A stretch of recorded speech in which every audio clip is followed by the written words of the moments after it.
নমস্কার বন্ধুরা, আশা করছি আপনারা সবাই খুব ভালো আছেন আর সবাই ভালো থাকবেন, সবাইকে ভালো রাখবেন এই আশা নিয়ে আবার একটা নতুন ভিডিও শুরু করছি। তো এই যে আমার মা এসেছে দুদিন ধরে। তো প্রথম দিন তো মাছ খাওয়া হয়েছে, তারপরের দিন জন্মাষ্টমী ছিল বলে আর মাছ মাংস কিছুই করিনি, সেদিন নিরামিষ করা হয়েছিল। আর আজকে চিকেনটা নিয়ে এসেছি। আসলে আমার মা ভালো রান্না করতে পারে, সবার মাই ভালো রান্না করে, তো তেমনি আমার কাছে আমার মায়েরটাও খুব ভালো লাগে। আর মা রাইসটা ভালো বানায় বলে আজকে রাইস করতে বলবো মাকে। আর তাই মাংসটা রান্না করছিলাম, কষিয়ে নিলাম খুব ভালো করে, একটু ঝাল ঝাল করেই করব। সেটা কালারটা দেখেই বুঝতে পারছেন, একটু লঙ্কার গুঁড়ো অ্যাড করেছি আসলে, মানে একটু ঝাল ঝাল। আমাদের ওই বাড়িতে, আমাদের এই বাড়ির থেকেও অনেক বেশি ঝাল খায়। অনেকে তো বলে আমরা নাকি খুব ঝাল খাই, তো আমাদের থেকেও কিন্তু আমাদের ওই বাড়িতে অনেক বেশি ঝাল খায়। তো মাংসটা হয়েই এসেছিলো, এর মধ্যে একটু ভাজা মশলা দিয়ে দিলাম।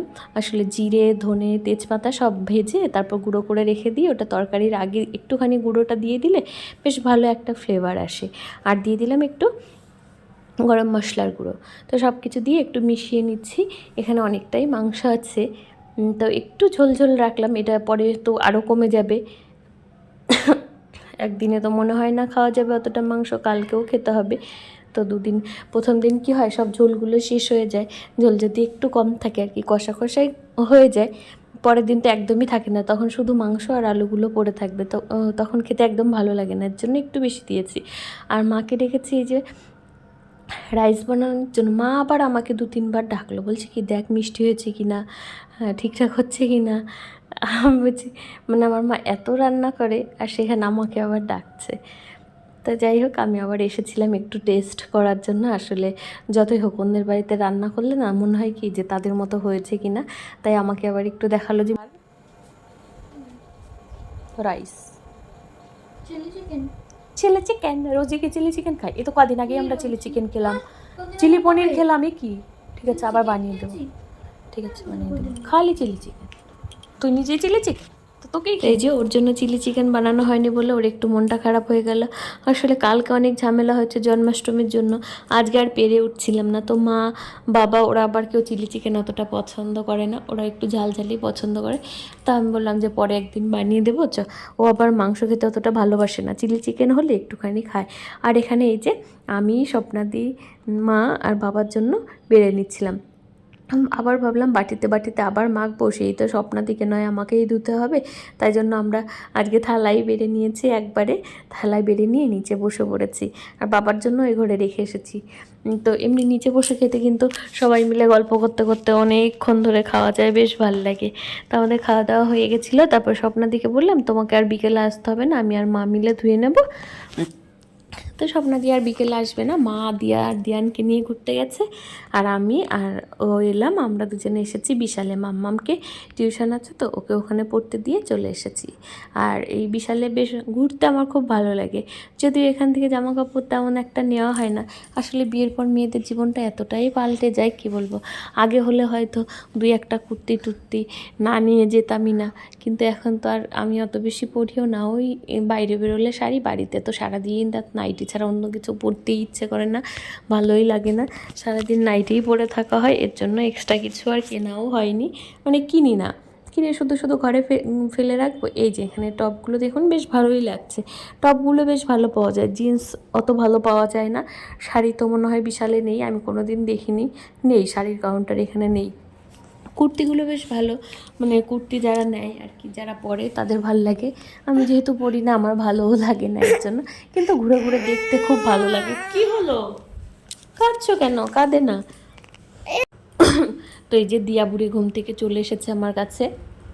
আমি ওপরে ঘরে ছিলাম, ওকে আমি ভাবলাম যে আমি ভয়েস ওভার দেবো, তাহলে কথা বললে তো অসুবিধা হবে, আর ও নিচের ঘরে ফ্যান চলছে, তাই জন্য আমি ওপরে এসেছি। আর ও ঘুম থেকে উঠে আমার কাছে চলে এসেছে। তো আজকে দেখলাম ভালোই লোকজন ছিল, বেশ কেনাকাটা হচ্ছিল, মানে 2-1 দিন তো এখানে লোকই থাকে না। সেদিন ভাবি যে এত বড় একটা মল খুলে রেখেছে, তাহলে এদের কী হয়। আর ওপর থেকে আমরা খাবার দাবারগুলো এখান থেকে নিই, বাসনপত্রগুলোও নিই, বাচ্চাদের জন্য 2-1টা গেঞ্জি, তারপরে কি বলবো টপ এইসব নেওয়া হয়, এগুলো বেশ ভালোই লাগছিল দেখতে। তো আমার সাথে আপনারাও একটু দেখে নিন। আসলে বিয়ের আগের সাথে মেয়েদের পরের জীবনটা অনেক বেশি পার্থক্যের। যাদের কিনা আমার মতো মানে কী বলবো, মানে আমার যে ফ্যামিলিতে বিয়ে হয়েছে, এরা একটু একটু পুরোনো দিনের আর কি। বাবা তো একদমই পছন্দ করে না শাড়ি ছাড়া আর কি অন্য কিছু পরবে। তো ঠিক আছে, আমিও পরি না, বাড়িতে গেলে পরি, তখন তো কেউ না করে না, কোথাও ঘুরতে গেলেও না করে না, কিন্তু বলে যে পাড়াতে পরবে না। তো আমি মানে এখন আর কিছু বলে না, প্রথমে বলতো, পড়লে হয়তো কিছু বলবে না, কিন্তু একটু কেমন লাগে, পড়িনি তো। আর এখন বয়সটাও অনেক হয়ে গেছে, এখন আর ইচ্ছেও করে না। তো সাদা টপগুলো বেশ ভালোই লাগছিলো। তারপরে যে এদিকে কুশনগুলো, আসলে বিয়ের আগে মেয়েদের দেখবেন কি একটু জামা কাপড় কিনতে ইচ্ছা করে, একটু খাবার খেতে ইচ্ছা করে। আর এই বিয়ের পরের লাইফটা পুরো অন্যরকম। তো তখন মনে হয় কি ঘর গোছানোর জিনিস, সারাদিন কি না ওই ঘর গোছানোর জিনিস লাগবে। আর বেশিরভাগ হচ্ছে রেশনের জিনিস, ওই চাল ডাল, আজকে রাইসের চাল লাগবে, এই বিরিয়ানির মশলা লাগবে, গোবিন্দভোগ চাল লাগবে, পায়েস করব, এই ডাল শেষ হয়ে গেছে, ডাল টানতে হবে, ঘরে জিরে নেই, জিরে লাগবে, এই সব করেই কিন্তু আমাদের চলতে থাকে। এরপর তাও মনে হয় যে 2-1টা শাড়ি, ব্লাউজ কিছু কিনি, জুতো, তারপর নেল পালিশ। ওই বিয়ের প্রথম 1-2 বছরই মনে হয়। তারপরে বাচ্চা কাচ্চা হয়ে গেল তো শুধু তখন তাদের জামা কাপড় কিনে দাও, তারপরে স্কুলে ভর্তি হয়ে গেলে স্কুলের জিনিস কেনো, এই সবই চলতে থাকে। নিজেদের জিনিসগুলো কখন যেন আমরা নিজের অজান্তেই ভুলে যাই। আগে হলে হয়তো একটা ফুলের স্টিক এখান থেকে নিয়েই যেতাম, কিন্তু এখন আর ইচ্ছে করে না। আসলে আমার ঘরবাড়িগুলো অত ভালো না, তো এখনও গোছানো হয়নি। তো ফুল নিয়ে আর কোথায় রাখবো, দেখার মতো আর জায়গাও নেই, আর ইচ্ছেটাও নেই। আর এই যে দেখুন রাস্তাতে মনে হচ্ছে পুরো বন্যা বয়ে গেছে। আজকে বৃষ্টি হয়নি তেমন, কিন্তু তবু দেখুন কত জল বেঁধে গেছে। বেশ ভালো লাগছিল কিন্তু এই জলের মধ্যে দিয়ে আসতে।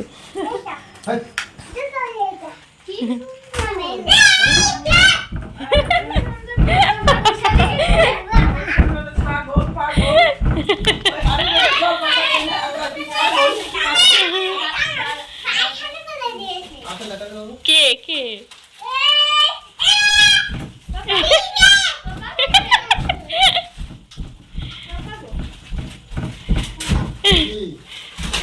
নে বিস্কুটগুলো সব ভেঙে যাবে পাপা।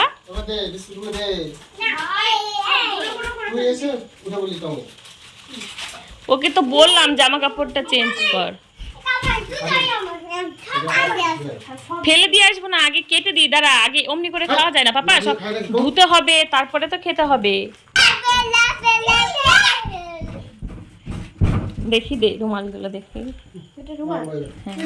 আর কি। আস্তে আস্তে আস্তে আস্তে আস্তে আস্তে আস্তে, ওরে বাবা।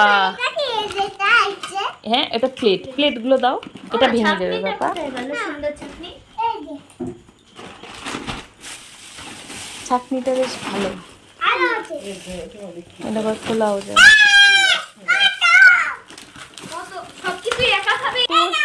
হ্যাঁ, সব তোমার একা সবগুলো।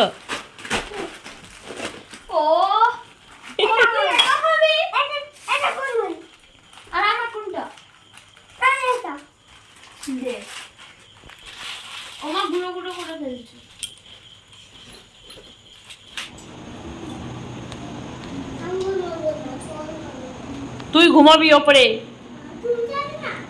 হ্যাঁ, আমি যাবো তো, আমি যাব, দাদা যাবে।